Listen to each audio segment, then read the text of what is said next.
Australia's coronavirus surge. Let's have a look. Hello everyone, Florian.Heise here and welcome to another episode of HeiseSays.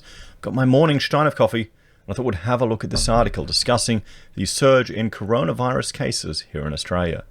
And there's reports coming out that some of the hotspots in Melbourne are linked to the protests. In some ways I'm frankly a little disappointed. I was hoping if they couldn't make those links, they could maybe argue that outdoor activities are safe, that it will allow or help the economy open up. But there you go. I guess having tens of thousands of people clammed in close together isn't that safe, or not as much as we would hope. So before we go through this, let's jump over and have a look at the Johns Hopkins University in Medicine. This is their dashboard about COVID-19. And what I've put here is, we've got the recovery, the number of people that have recovered in Australia, over 7,800 people. Because I know we always confirm, it's always about the negative, the new number of cases, how bad it's getting. Over 7,800 people have recovered, everyone. There you go. I mean, that's good news. That is good news. People are getting better. That's what we want to hear. That's what we want to see. But now Australia's sitting at 10,251. And here's the confirmed number of cases. You can see we had a jump up in March. And then just now it's shot up again. It's shot up again. Because I was looking through here and I don't follow the numbers that closely. And I was looking around the 8,000 and oh, boom, Australia's shot up. We can see here the daily cases. We can see the March, the initial hit. And then an increase again now in July. Some people are arguing that Australia actually hasn't had a first wave, that we're only about to see it now because now it's free and getting out. Oh wait, you can't see what I was pointing to. You can see here you go, March the first increase, and then here the other increase here in July. We can look at the logarithmic growth and then confirm number of cases. If we zoom in here, we can see in Australia, just Melbourne or Victoria, over 4,000 cases and 26 deaths. So it's yeah. What have we got here? We've got the incident rate. There you go. So in Victoria, the incident rate is 63.71 per 100,000 people. How's it in Sydney? It's 43. Let's look at, or Queensland, it's at 20. So Queensland has a lower incident rate. What about the NT? NT has 12.62 per 100,000 people. Per 100,000 people. Perth, 24. SA, 25. How are you doing in Tassie? 42. Well, Tassie's pretty high. Victoria, Canberra's at 26. So Tassie's higher than everyone. Tassie is higher than Sydney. Or New South Wales, is it? No, New South Wales is just higher. So, well, there you go. Tasmania. Could that lend arguments to do with the weather having an impact? Well, there's a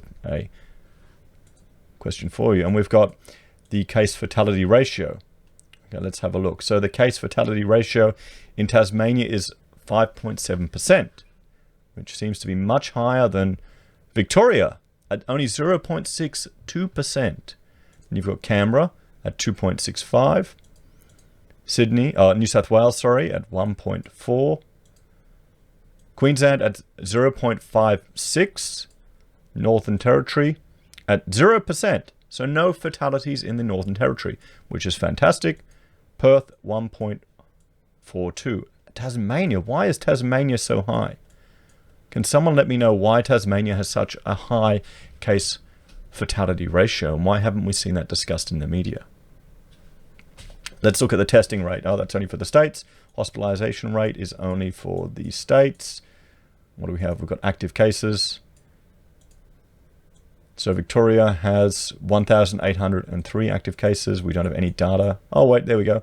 Tasmania has 0 active cases. Tasmania is clean.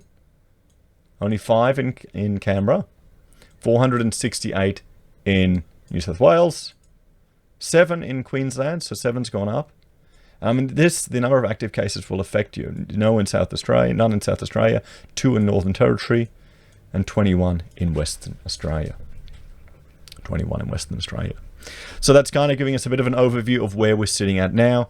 And we can see here, would you recommend this to your friends? Yes, I would. I will recommend this to our friends. We can see here just what's happening here. We've got the potential of another spike.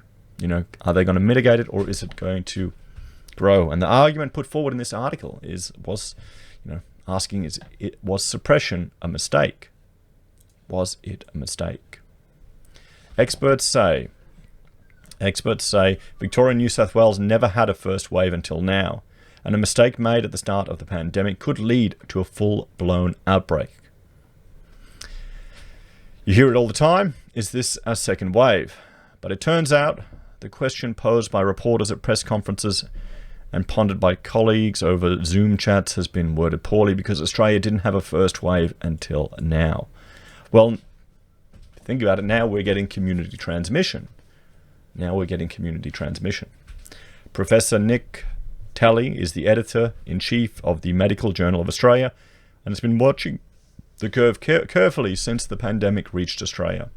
He told news.com.au, Victoria and New South Wales are experiencing the real first wave of the virus, and that it was a mistake to try for the suppression method when Australia should have been aiming to eliminate it altogether. They should have been trying to eliminate it altogether. Can you eliminate it altogether, everyone? Until you develop I guess there's still some illnesses that you can starve it out. You can starve out the virus. Obviously, in March, when we were all very worried, it was a little bit unclear how much of the virus was in the community, he said. Some of us worried it was widespread, but if it was, the first lockdown knocked that off. It looks as if most of it was international travellers. But now in Victoria and possibly New South Wales, we have widespread community transmission. That is new. That's why I say this is the first real wave. We had a trial wave, we eliminated it, but now we're not in that situation. So it's all changed. It's a different enemy. So it got out. They managed to contain it, and it's got out. And it looks like, well, the mass public gatherings for certain political means has played a part in that. It's funny that no one seemed to be critical of it. Or if you were critical of it, you got hammered, didn't you? Oh well, there you go. He says Australia has a chance before the virus takes off on an exponential curve to eliminate the virus, but it won't be easy, and Australians won't like it. Well, see, this is the thing. I think a lot of people are over it. I think a lot of people are frustrated and don't care anymore. I think that, I think maybe they pulled the trigger too early with these lockdowns. Maybe they should have allowed it to actually, to allow us to attempt to build a herd immunity, a herd immunity at some point before implementing these drastic changes. Because people are burnt out with the restrictions. They don't care anymore. New Zealand's experience shows that if you're an island nation like Australia, then you can eliminate the virus. In my view, it can still be done. There will be some short-term pain to make that happen. Professor Talley said what happens next depends largely on what happens in New South Wales and Queensland. In Victoria, they've shut down Melbourne. They may have to go wider than that. It may be in the regions. The real issue is the length of the shutdown. The type of shutdown is appropriate. It's the length that matters now. Remember, how we've got all this discussion about wearing masks. Remember when all these articles came out telling you not to wear masks? Remember that? It's all gone wayside. Maybe the government, I know manufacturing facilities here for masks are terrible in Australia, very non-existent.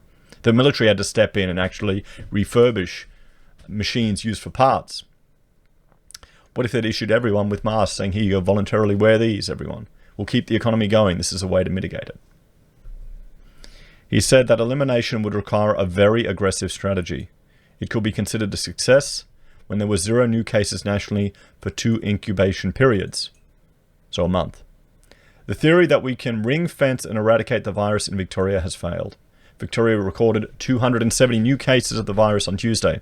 Of those cases, 242 were spread through the community by an unknown source.